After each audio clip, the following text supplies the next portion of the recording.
दीनी रहनुमाई के लिए हमारे चैनल को सब्सक्राइब कर दीजिए और घंटी के निशान को दबा दीजिए ताकि आपको मज़ीद कीमती वीडियोज़ मिलते रहें। जज़ाकल्लाहु खैर। इसी तरीके से ईद की जो है वो चंद सुन्नतें हैं, मुख्तसर मैं आपके उसको बयान कर देता हूँ।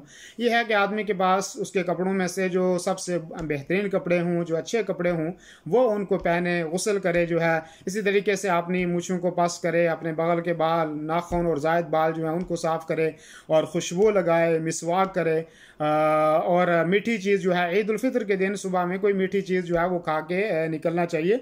और अगर खजूरें हैं तो खजूर खा लेनी चाहिए और ताक खजूरें खानी चाहिए। मिसाल के तौर पे 1 है, 3 है, और कोई मीठी चीज़ खा के ईद उल फितर के लिए जो है वो निकलना ये सुन्नत है। इसी तरीके से जो है ईद की नमाज बस्ती से बाहर पढ़नी चाहिए, ईदगाह के अंदर पढ़नी चाहिए। लेकिन अगर जहाँ पे बारिश है या जो है जगह नहीं है तो या धूप है, नहीं बाहर निकल सकते, तो ऐसी सूरत में आदमी जो है वो मस्जिद के अंदर भी ईद की नमाज अदा की जा सकती है।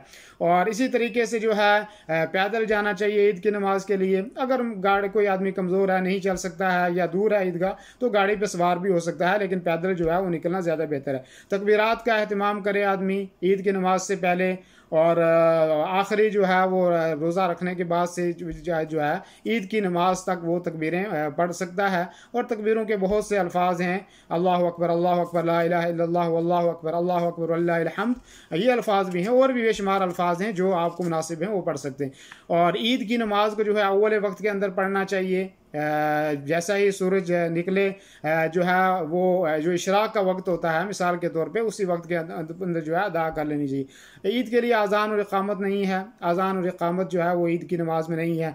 इसी तरीके से जो है रास्ता बदल के जाना चाहिए, यानी आदमी एक रास्ते से गया दूसरे रास्ते से वापस आए। और इसी तरीके से ये है कि वहाँ जाके जो है ईद के अगर ईदगाह में नमाज पढ़ी जा रही है तो ईदगाह में कोई नफल नमाज उससे पहले भी नहीं, उससे बाद में नहीं है।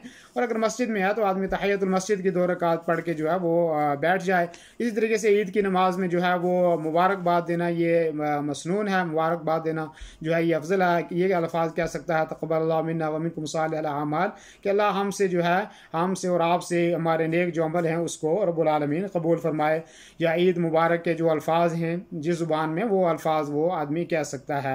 और इसी तरीके से अगर जो है वो फितराना जिसने अदा नहीं किया वो नमाज से पहले पहले फितराना जो है वो ज़रूर अदा करे, क्योंकि इससे जो है रोज़ों की पाकी होती है और ये मिस्किनों के लिए खाना भी है। तो इसलिए ये जो है फितराना ज़रूर जो है वो नमाज से पहले पहले उसको अदा करे। ये चंद सुन्नतें थी जो ईद के ताल्लुक़ से। कोशिश करना चाहिए कि आदमी सुन्नतों का एहतमाम करे और ईद की नमाज ज़रूर पढ़ने के लिए जाए। वसल्लल्लाहु अलैहि वसल्लम अला नबीना मुहम्मद व अला आलिहि व सहबिहि अजमईन।